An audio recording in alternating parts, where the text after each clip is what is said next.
How do I distress white fabric? How do I distress black fabric? How do I distress synthetic fabric? How do I distress fabric with this texture? How do I distress... Stop. The same method can be used for 99% of fabrics in my experience. You just, however, have to modify it a tiny bit. So today I've chosen 5 different random fabrics from my junk crate. And you see the result here.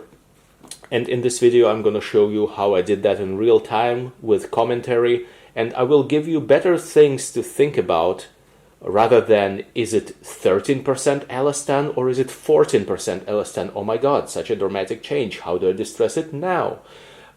It's really just the same method every time, and it works again for 99% of fabrics.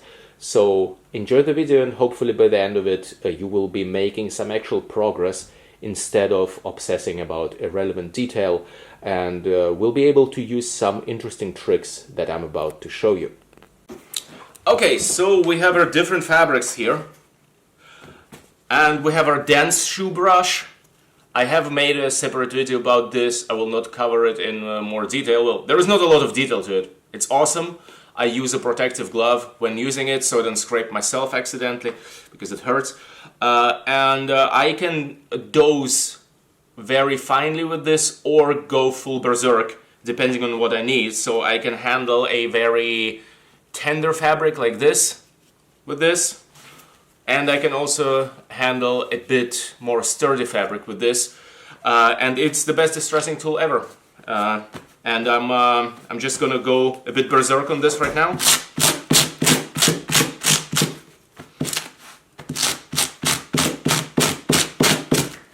So just after a couple of strokes, we already have some serious tearing here, and it's looking great. Or again, if I have a tender fabric, or maybe some older tender fabric, like this one looks, I don't know which one is more tender, you guys tell me. Let's go with this white jersey fabric here. So I can just, yeah, if I apply too much pressure at once, if I hook myself too strongly, I get bigger holes like this. Like, this is fine still, but if I didn't stop the pull in time, I would have just torn a big freaking hole, which is something I don't want. So I can instead choose to apply much less pressure to this. So I'm barely applying any pressure, I'm going really gently. And with this tool, it is possible. So that's actually like one of the tricks or categories in which I think about fabrics. It's not like how much percent elastan is in this, how much percent synthetic, how much percent cotton or whatever. No, it's more like, okay, this is a slightly stretchy fabric, so I need to deal with it accordingly, and it's also very tender fabric, so I need to go a bit slower.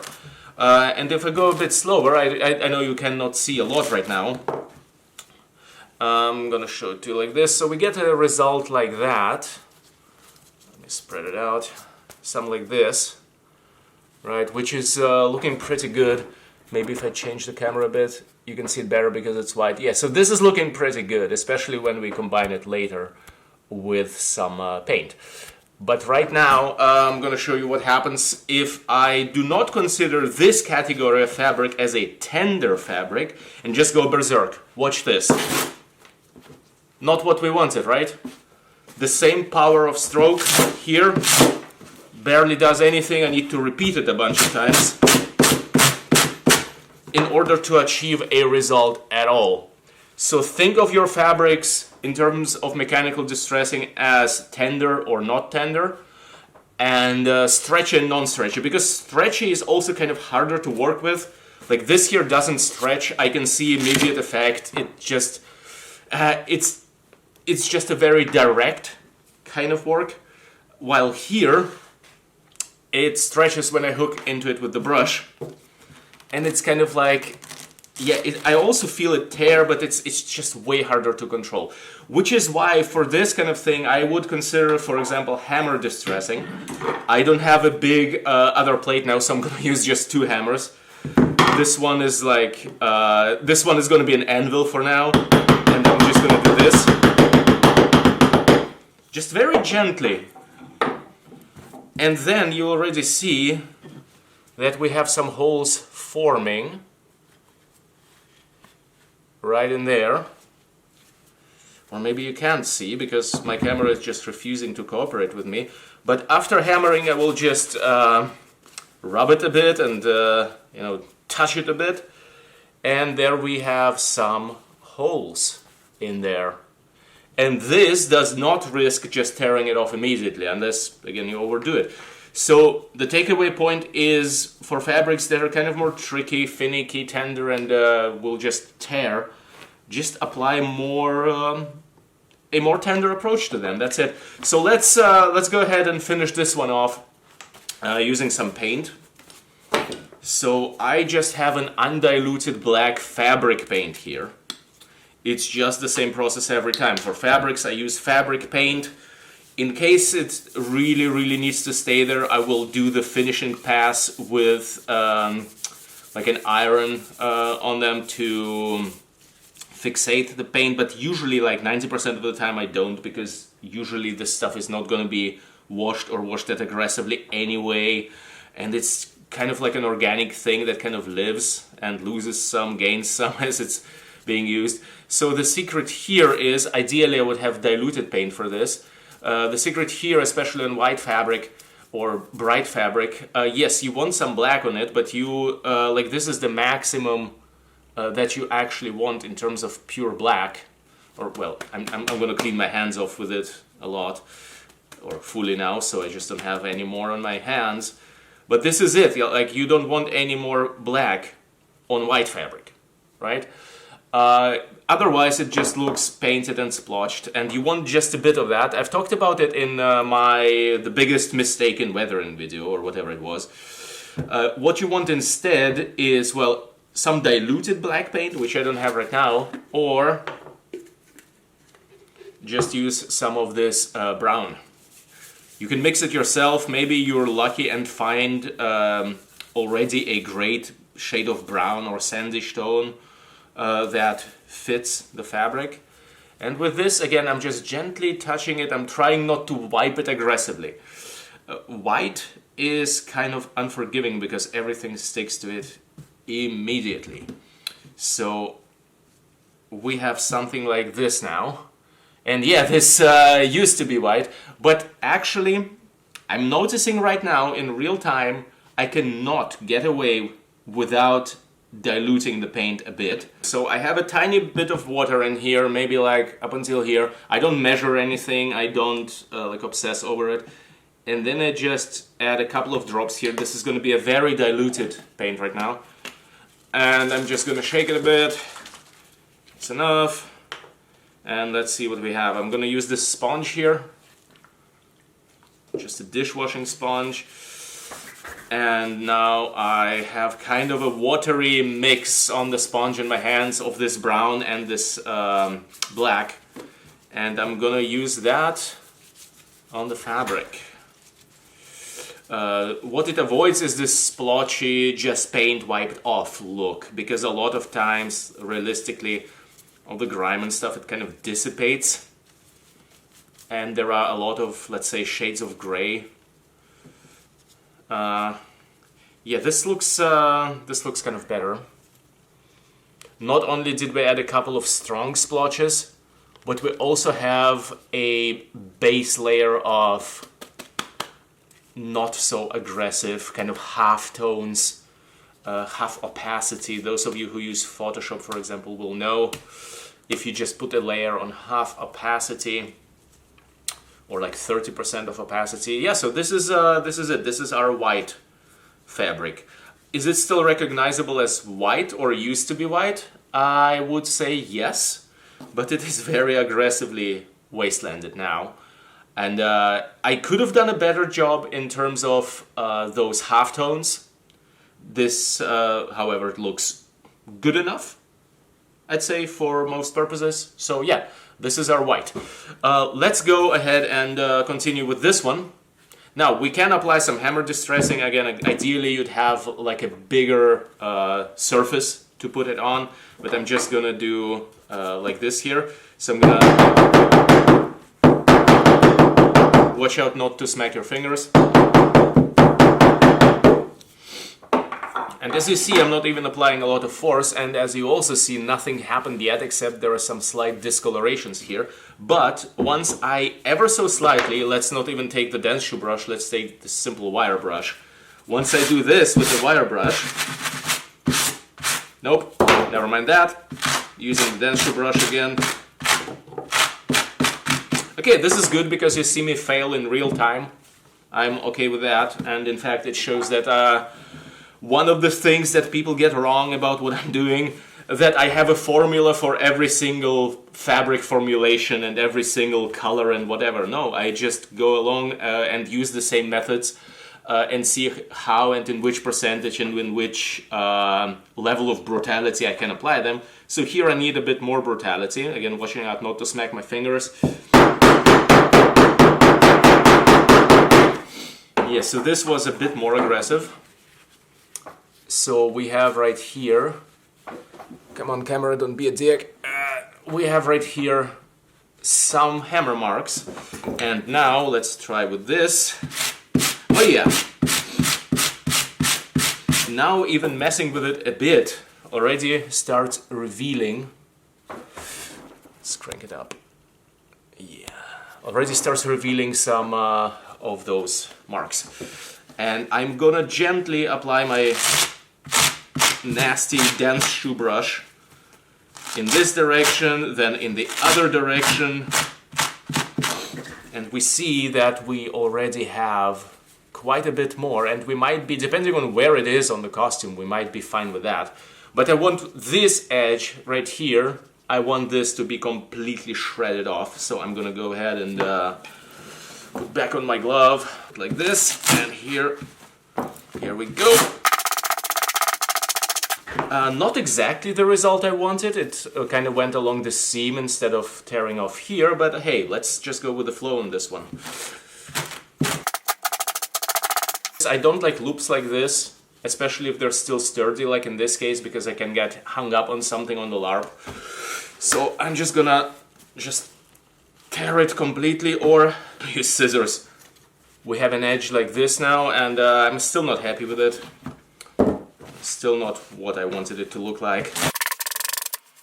So I want to have a fade here. So it's more distressed here, less distressed here. Another thing for you to think about, instead of, oh, is it like how many % cotton is this? Think about how distressed do I want it to be in which part of the garment.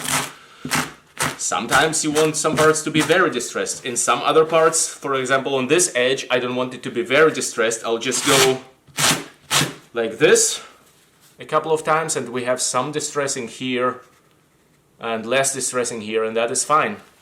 And I'm gonna add a few more here, but that's it. So I want a fade here. Fades are a great way to add like this organic story to your costume. This is a good thing for sleeves, for example. And you see how much effort I'm putting into this. This is so much more than on a white fabric, right? Again, if we have still a piece of white fabric here, if I do this just once while holding it properly, yeah, I just tear it off. See? And I just peeled off this giant fuzzy mess off of the brush here. As you see, I also think in terms of it, not like just like would it be realistic, but does it look cool? And in this area, I just decided that it would look cool if this hanging thing wasn't there anymore. And I instead had something like this. Okay, come on camera. If you don't cooperate, I will chuck you in the trash. Okay. I think we're done with mechanical distressing for this one. And now, on this, I'm quite confident I might get away with without a lot of diluted paint, but here again, diluted paint. For pieces that you will never wash or not wash a lot, you can also use acrylic, but for fabric I prefer fabric paint. I mean, it's in the name.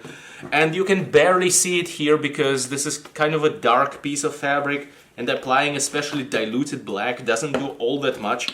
So I'm gonna skip straight to undiluted black. Again, smear it on my hands and just smear it on the piece, and by this point it's kind of looking more blackish gray with a slight tinge of the original olive drab. Not necessarily what we want. I'm gonna apply something that I did not apply to the white fabric, right? Because applying white paint to white fabric is kind of stupid. It will not be visible. But on this one it will be visible, and maybe I should go diluted on this, but I'm lazy. And yes, sometimes I will decide that I just go the shorter route, and it works out fine. Look, this looks great. This is looking good. Now I'm gonna wipe off the rest of it on our next piece, which is also kind of darkish. I'm just not willing to put more white paint onto this piece right now, because it already is kind of saturated. I kind of rub it in. This is another good thing for you to think about, instead of, oh, this is fabric X, blah. As you're working on it, look at it and see, are my splotches too splotchy? Well, right now I kind of rub them in too much. It's kind of a balance, and you also have to, have both, but you also have to consider that fabric sucks it in a bit as time goes by. And I mean like minutes, not like month or whatever. It sucks it in a bit. So something that looks strong might look less strong later, and you also must consider that on the camera, like photos, videos, it eats detail like that. So you need to have more aggressive detail than you would for just looking at it with your eyes. Why that is, I don't know, but we are transitioning to our next stage, and this is the sand brown poop tone. So we're applying that now, and I'm already also going to be applying it, like using this next piece of fabric as my wiping cloth to remove excess from my fingers, so I don't over apply it to this. There is absolutely such a thing as drenching it so much in paint that it's just no longer good. Okay, so here it is. I think it lacks actually some black now. So I'm gonna circle back to black. Back to black. Wasn't that like a rock and roll song? And I'm gonna do just a bit of it. Here we go. I think we still lack some white. So you see, some fabrics just give you a bit of a struggle. And the thing is, you can't develop a formula for everything you'll find in a thrift store and turn it into your costume. This is the formula that I'm giving you right now. You just apply your methods and see what sticks until it sticks in the right amounts of sticking, in right proportions, right? Okay, so with this additional white applied on top of it, except these guys here, yeah, I think this is starting to look good now, and I'm gonna move on to the next piece. So far we have this. And we have this. Moving on. Let's do the one we just did. It's already looking good, and it was actually one of those already like bleached look, distressed look sweaters. So it's kind of a cheat, but hey, if you find something like this, power to you. We are gonna do, actually, I wanted to do the other side of it. But you know, the process, it just repeats. It's the same. You apply these 3 colors or whatever. Also have some green here. Like this, kind of swampy. You can also apply that a bit sometimes, or depending on your character setting, I guess. I wanted to actually show you how I distress this side, but this honestly already looks good in terms of paint. If you find something that is actually pre-distressed, bleached or whatever already, well, well done. The only thing I'm gonna do to this is on one of the sides, I'm gonna apply some distressing now, mechanical distressing. And I just do it along the edge like this. And I do it across the edge like this, and this yields much more results. So as you see just now, I've applied it one way and the other way. And that's good, in this case at least. sometimes you get some weird synthetic fabrics where if you apply it the wrong way around, you just tear the whole thing like across the grain or something, or along the grain rather. Oh, just nibbled on my my sleeve here. Forgot my glove. Don't forget your glove. And you see how much, like how disproportionately much distressing I'm applying to the edges, because that's kind of a realistic vibe. That's what would get torn. That's just, it's not only realistic, realism is overrated, but it's also very organic looking, and it's also very dynamic looking. Dynamic means, in this case, of course, it is not the same all over. That can also be an aesthetic, but in this case I want it not to be the same all over, so this is looking amazing. I want to, in a big part not thanks to me, but I'm using it to my advantage. I want to apply some black here, again gently stroke over it, and then just freaking wipe your hands off with it. Yes, yes, this is good. Don't fall on me. I'm gonna wipe some off the cap here from the paint, and I'm gonna apply it here. Come on, everybody's bored. They want to see the next fabric already. Yes, I get it. Some white. Applied asymmetrically. I actually like it being more on this side.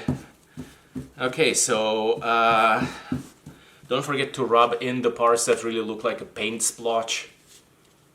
The one thing you want to avoid is for your costume to look painted, because who paints their costume? Unless it's on purpose, like unless you're like a raider and painted your costume in crazy colors and decorations, then yeah. Otherwise, for weathering, you want it to look like it has not been applied by a human, right? And this just looks like it's been through hell, so I'm happy with this.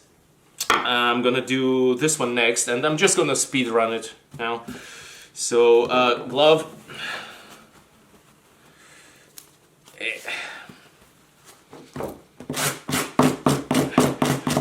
Edge.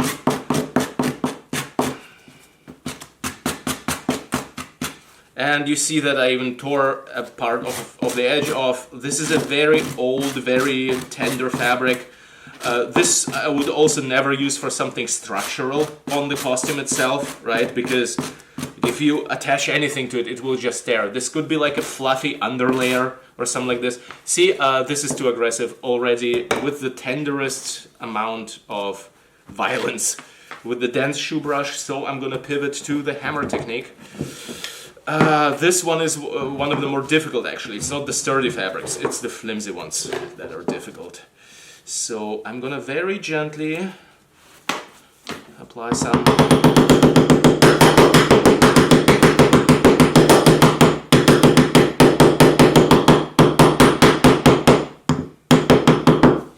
Okay, let's see what gives. Wire brush.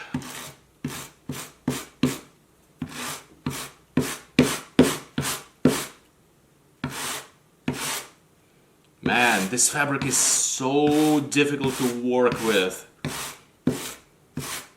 Like, the thing that you want are fabrics like this that are sturdy structurally but look distressed, or just sturdy fabric, period.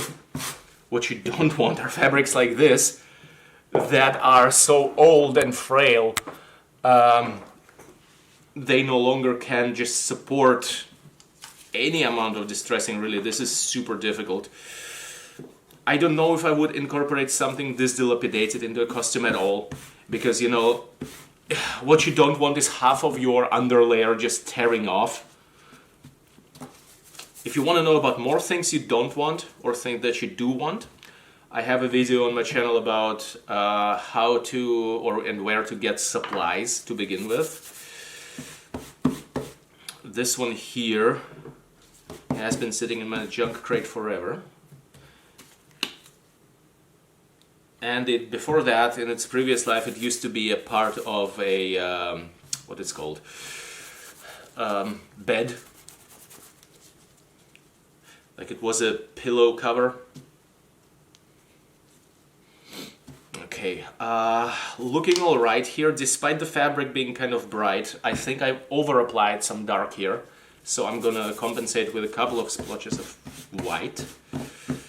It's a bit much, but it's all okay. You know what, with this one, I'm just afraid to touch it. I'm gonna apply a couple more splotches of this. Maybe this is a good opportunity to use our frog green here.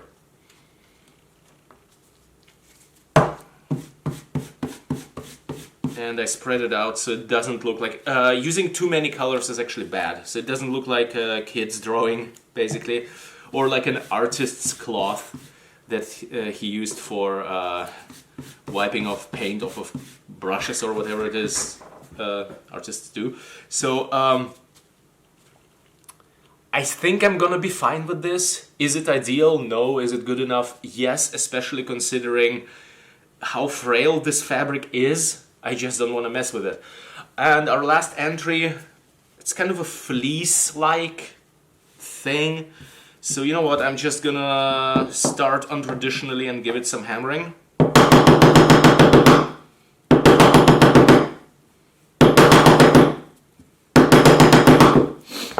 Okay. And not forgetting my thick glove.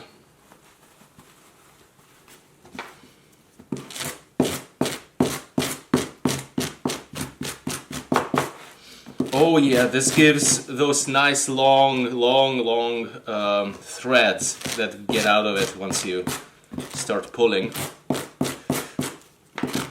That's good, but I must watch out not to nuke my corner here with this big hole already forming. I'm watching out to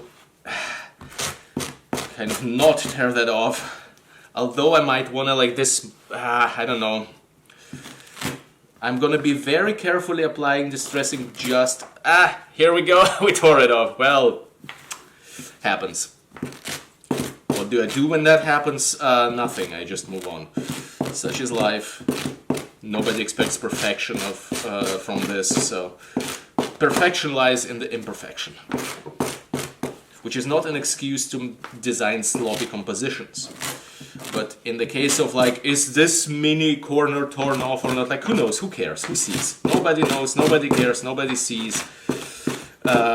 Like the bigger composition where exactly it's more torn off, like towards the edge, all that stuff I talked about before, like, yes. But if something like this happens, do I get another piece? No, unless it's like horribly messed up. This is still workable. A cool technique I'm using is... I'm kind of tilting this on the edge only to get into some really tight spots, if I want to be that precise. And with this I kind of have to be also like semi-gentle, otherwise it just gives up on me. So...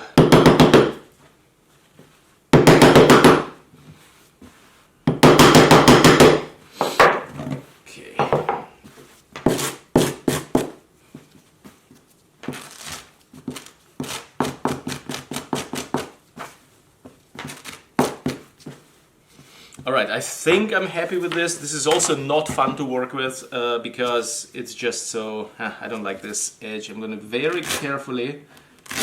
You see, I'm not doing this. Instead, I'm landing here positively and then I pull.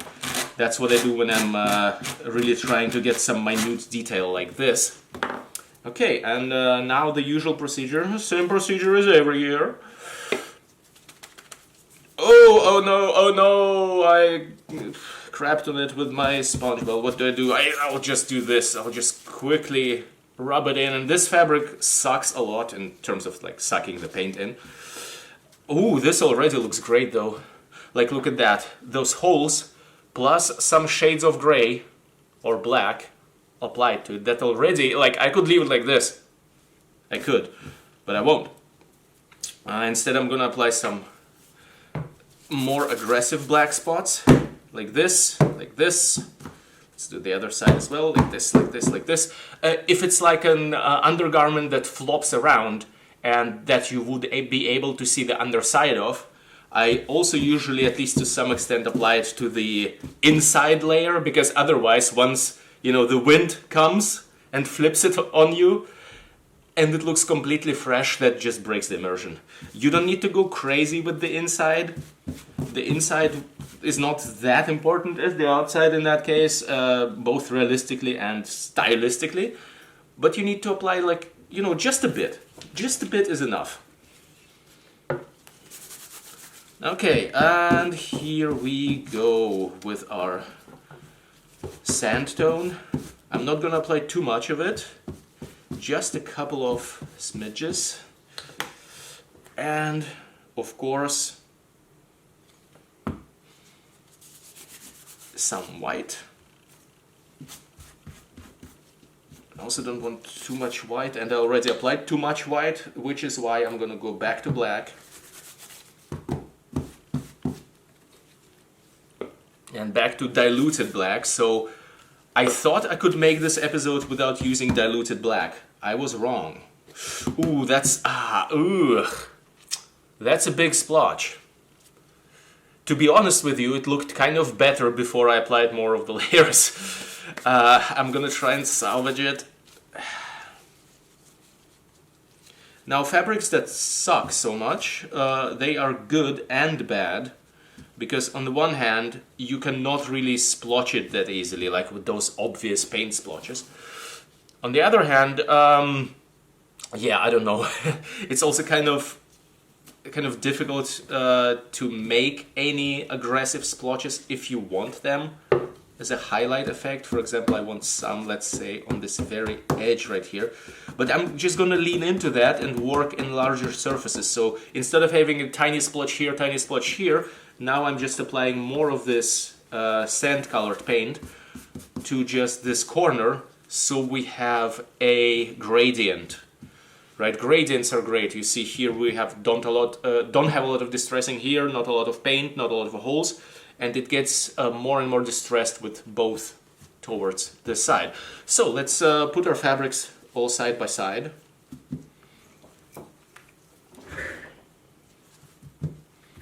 Here we go. And of course our white. Let's put it let's put it there. Oh yeah, I like this corner in particular. Because it has big holes, it has small holes, it has different levels of paint. Okay. So this is it, that's the method. Some sort of mechanical distressing, and I do prefer the dense shoe brush because it's cheap, it's not electrically powered, it's so far very durable. I have this for a while now, like a while, and it delivers great results. We have some fabric paints, usually black, white, some sort of sand or dirt tone, and optionally, well, whatever colors you fancy. I have green here. And you just apply those two methods, that's it. Stop overthinking which exact kind of fabric it is and just give it a go and feel your way through it. All of this post-apocalyptic crafting, it doesn't work by exact formulas, it works by feel, most of the times. Although, again, I just gave you the formula, that's the formula. So think about the steps I mentioned and have fun crafting. I hope to see you in the next episode, and until then, have fun crafting. Hail the snail, Merry Christmas, Happy New Year. See you then.